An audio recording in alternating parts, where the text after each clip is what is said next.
ತ್ರಿದಶ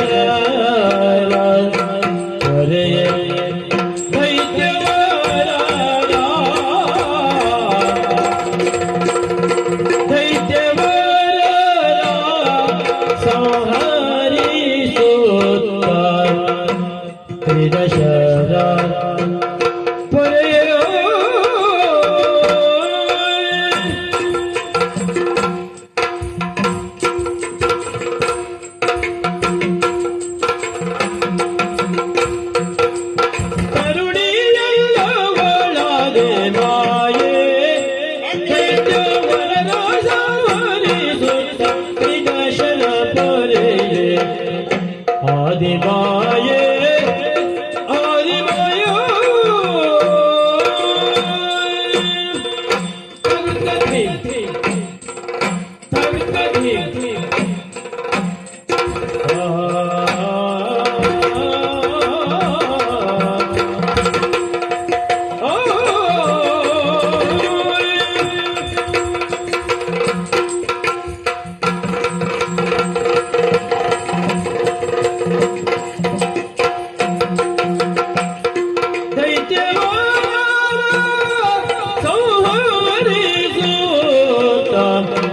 ತ್ರಿದಶ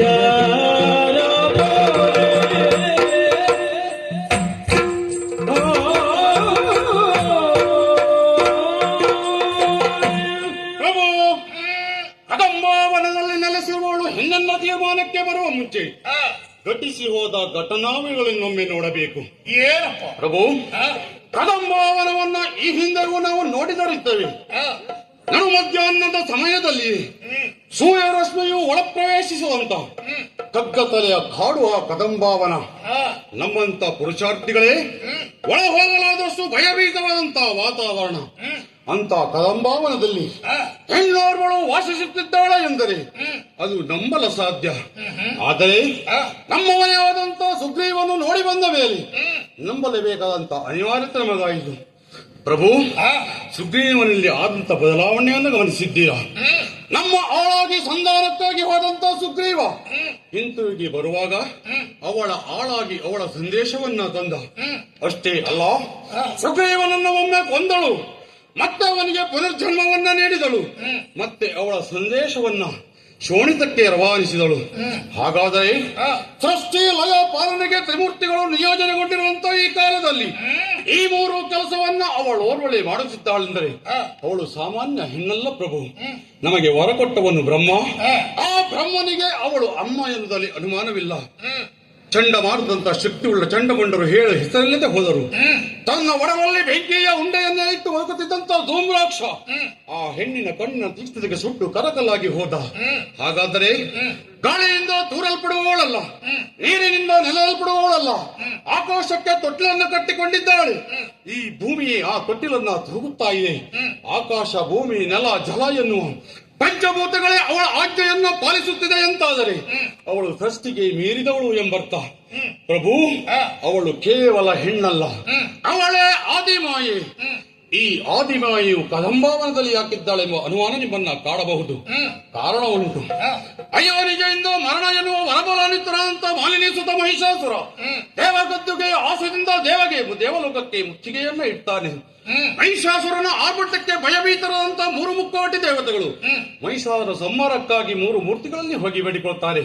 ಮಹಿಷನ ಸಂಹಾರಕ್ಕಾಗಿ ಮೂರು ಮೂರ್ತಿಗಳು ಒಂದು ಅದ್ಭುತವಾದ ಶಕ್ತಿಯನ್ನ ಸಂಕಲ್ಪಿಸಿಕೊಂಡಾಗ ಮೂರು ಮೂರ್ತಿಗಳ ಮುಖದಿಂದ ಹೊಮ್ಮಿದ ತೇಜವೊಂದು ನಾರಿಯಾಕೃತಿಯನ್ನ ತಾಳಿ ಅಷ್ಟ ಭುಜದಲ್ಲಿ ಅಷ್ಟ ಆಯುಧಗಳನ್ನ ಧರಿಸಿ ಸಿಂಹ ವಾಹಿನಿಯಾಗಿ ಧರೆಗಿಳಿದು ಬಂದು ಮಹಿಷಾಸುರನನ್ನ ಕೊಂದಳಂತೆ. ಅಂದು ಅಯೋನಿಜೆಯಾಗಿ ತ್ರಿಮೂರ್ತಿಗಳಿಗೆ ಜನ್ಮವನ್ನಿತ್ತವನೇ ಆದಿಮಾಯಿ. ಅಂದು ದೇವತೆಗಳ ನಿಮ್ಮನ್ನ ತೊರೆಯುತ್ತೇನೆಂದು ಅಭಯವನ್ನ ಕೊಟ್ಟು ಮಹಿಷಾಸುರನನ್ನ ಸಂಹಾರ ಮಾಡಿ ಮಹಿಷ ಮರ್ದಿನಿಯಾಗಿ ಕದಂಬ ವನದಲ್ಲಿ ನೆಲೆಸಿ ಜಾತಿ ಸ್ವರೂಪವಾಗಿ ಪ್ರಜ್ವಲಿಸುತ್ತಾ ಶೋಣಿತ ದಾನವರನ್ನ ಪತಂಗದಂತೆ ತನ್ನತ್ತ ತಳೆದು ದಾನವ ಕುಲವನ್ನೇ ಸಂಹಾರ ಮಾಡಲು ನಿಂತಿರುವಂತ ಅವಳು ಹೆಣ್ಣಲ್ಲ, ಕದಂಬ ವನದಲ್ಲಿ ನೆಲೆಸಿರುವ ಅವಳು ಕದಂಬ ಕೌಶಿಕೆ. ಪ್ರಭು, ಕದಂಬ ಕೌಶಿಕೆ. ರಥ ಬೀಜ ಪ್ರಭು, ಸಾಕಷ್ಟು ಉದಾಹರಣೆಗಳನ್ನು ನನಗೆ ಕೊಡುವುದಕ್ಕೆ ನೀನು ಆರಂಭಿಸಿದ್ದೀಯ. ನಾನದ್ಯಾವುದನ್ನು ಗ್ರಹಿಸಿದವನಲ್ಲ, ಯೋಚಿಸಿದವನಲ್ಲ. ಹಾ. ನನ್ನ ನಿರೀಕ್ಷೆ ಏನಾಗಿತ್ತು? ಏನು? ಯಾವಾಗಲೂ ನನ್ನ ಗುರಿ ಒಂದೇಯ. ಹಾ. ತುದಿಯನ್ನ ಮುಟ್ಟಬೇಕು ಅಂತ ಹೇಳಿದ್ರೆ ಹಿಂತಿರುಗಿ ಕಾಣುವ ಸ್ವಭಾವ ನನ್ನದಲ್ಲ. ಹಾ ಹಾ. ಆ ಗುರಿಯನ್ನ ಮುಟ್ಟಲೇಬೇಕು, ಇದು ನನ್ನ ಉದ್ದೇಶ. ಆದ್ದರಿಂದಲೇ ನಮ್ಮವರು ಸಾಕಷ್ಟು ಮಂದಿಯನ್ನು ನಾನು ಕಳುಹಿಕೊಟ್ಟರು. ಈಗಾಗಲೇ ಹೊಂದಿ ಹೋಗಿದ್ದಾರೆ. ಬೇಡ, ಅವರೆಲ್ಲ ಹೋದರೇನು, ನೀನೊಬ್ಬ ಇನ್ನು ಇದೆಯಲ್ಲ ಅಂತಲೇ ನಿನ್ನನ್ನು ಕರೆದದ್ದು. ನಾನು ಹೋಗ್ಲಿ ಅಂತಲೋ? ಛೇ, ಅದರ ಅರ್ಥ ಹಾಗಲ್ಲ. ಮತ್ತೆ ಅವರು ಯಾರಿಂದಲೂ ಸಾಧ್ಯವಾಗದೇ ಇದ್ದದ್ದು ಅದು ನಿನ್ನಿಂದ ಸಾಧ್ಯ ಆಗ್ತದೆ ಎಂಬ ಕಾರಣಕ್ಕಾಗಿ ನಿನ್ನನ್ನು ಕರೆಸಿಕೊಂಡೆ. ನಿನ್ನನ್ನು ಯಾವಾಗಲೂ ನಾನು ಕರೆದು ವಿಚಾರವನ್ನ ಹೇಳುವವನಲ್ಲ. ನನ್ನ ಉದ್ದೇಶವೇ ಹಾಗೆ. ಯಾವಾಗಲೂ ನೀನು ಬರ್ತಾ ಹೋಗ್ತಾ ಇರುವುದು ಬೇಡ, ಎಲ್ಲಿಯಾದ್ರೂ ಮಧ್ಯ ಒಂದೊಂದು ಸಾರಿ ಬಂದು ಹೋದ್ರೆ ಸಾಕು ಅಂತ. ಪ್ರಭು, ನಿಮ್ಮ ಭಾವನೆಯು ಒಳ್ಳೆಯದೇ, ಆದರೆ ನಿಮ್ಮ ಭಾವನೆಗೆ ಸಹಕರಿಸಬೇಕಾದರೆ ನನ್ನ ತೀರ್ಮಾನವು ಅತ್ಯಗತ್ಯವಲ್ಲವೇ ಪ್ರಭು? ಆದರೆ ನೀವು ಈಗ ತೀರ್ಮಾನವನ್ನ ಕೊಟ್ಟಿದ್ದೀಯ.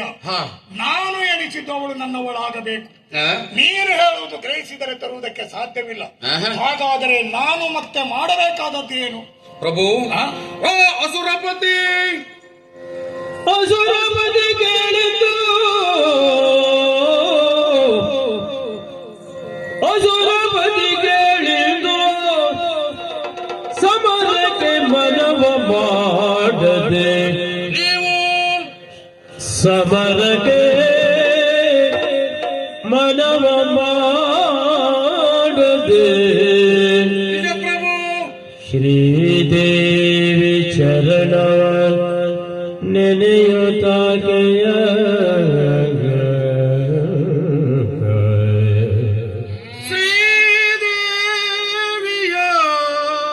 ಶ್ರೀದೇವಿಯ ಚರಣವ ನೆನೆಯುತ್ತಾಗೆಯ ಕರುಣವನು ಪಡೆಯುತ್ತಾ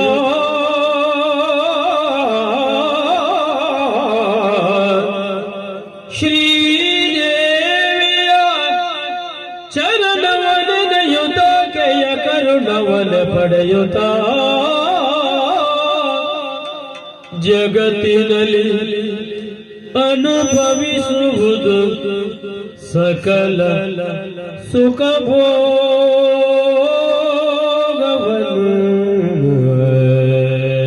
ಈ ಜಗತ್ತಲ್ಲಿ ಈ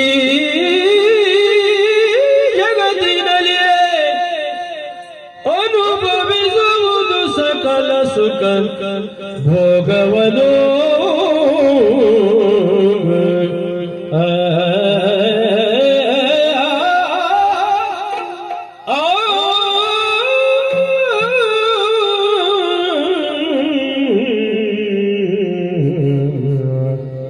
ಅಸುರಪತಿ ಕೇಳು,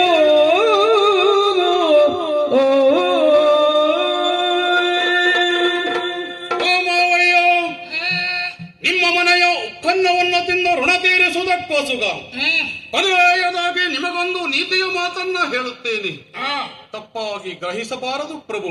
ಏನದು? ಇಹದಲ್ಲಿರುವಂತ ಸುಖವನ್ನೆಲ್ಲ ಅನುಭವಿಸುವಂತ ಯೋಗ್ಯತಾ ಸಂಪನ್ನರು ನೀವಾಗಿದ್ದೀರಿ. ಆದರೆ ಆ ಸುಖವನ್ನ ಅನುಭವಿಸಬೇಕಾದರೆ ನೀವು ಬದುಕಬೇಕು.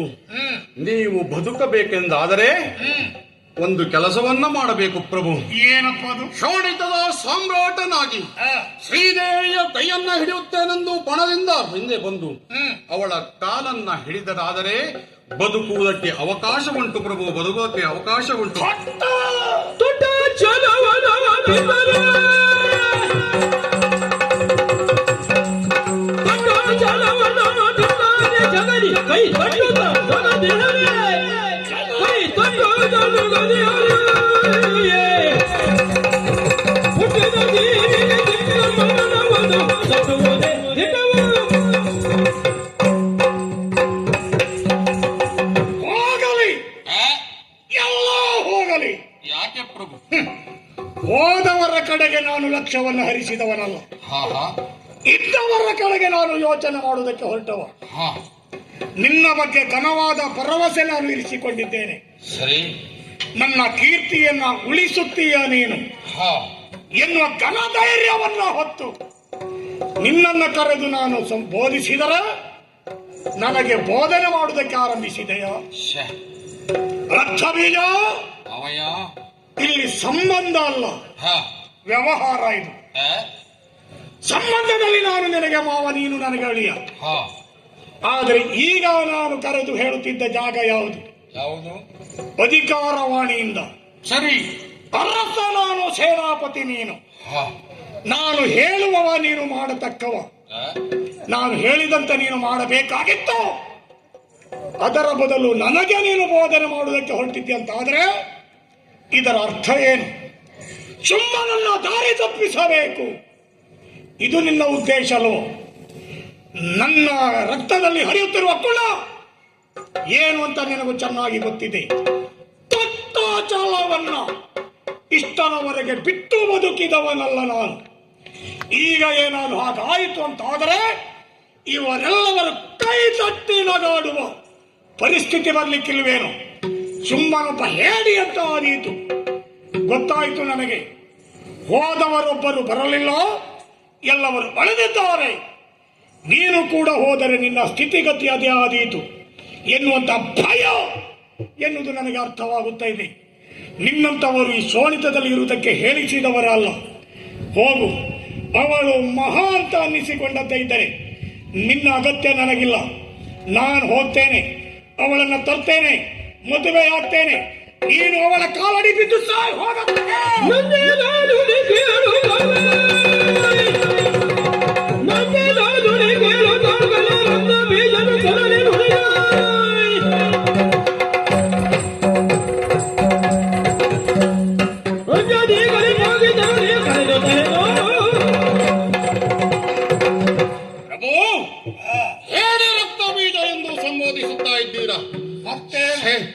ನಾನು ಹೋಗಿಲ್ಲವಾದರೆ ನೀವೇ ಹೋಗಿ ಅವಳಲ್ಲಿ ಕಥನವನ್ನ ಕೋರುತ್ತೀರಿ.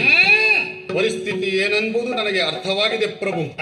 ಪಥ್ಯವಾಗದು ರೋಗಿ ಗೌಷಧವು ಪಾತಾಳ ಲೋಕದಲ್ಲಿ ಮೃತ್ಯು ಬಾಯ್ದಿರಲು ಬಿಡಿ. ನಿಮ್ಮ ಅಳಿವನ್ನ ಕಂಡು ಬದುಕುವ ಶಕ್ತಿ ಈ ರಕ್ತ ಬೀಜನಿಗಲ್ಲ. ವನಿತೆಯಲ್ಲ, ವನಿತೆಯಲ್ಲ, ವನಿತೆಯಲ್ಲ ಎಂದು ಹೇಳಿದೆ. ವನಿತೆಯೇ ಅವಳೆಂದು ಸಂಬೋಧಿಸುತ್ತಾ ಇದ್ದೀರಿ. ನೀವು ನಂಬಿದವಳು, ನೀವು ಆಸೆ ಪಟ್ಟವಳು ವನಿತೆಯೇ ಆಗಿದ್ದರೆ ನಿಮ್ಮ ಪಾದದ ಬುಡಕ್ಕೆ ಅವಳು ಅರ್ಪಿಸುತ್ತೇನೆ. ಅವಳೆಯನ್ನ ಕೊಡಿ. ಉರಿಯುವ ದೀಪಕ್ಕೆ ತುಪ್ಪ ಸುರಿದಿದ್ದೇನೆ. ಜ್ವಾಲೆ ಹೆಚ್ಚುತ್ತದೆ ಅಂತ ನನಗೆ ಗೊತ್ತಾಗಿದೆ. ಆದಷ್ಟು ಹೋಗಿ ಬಾ.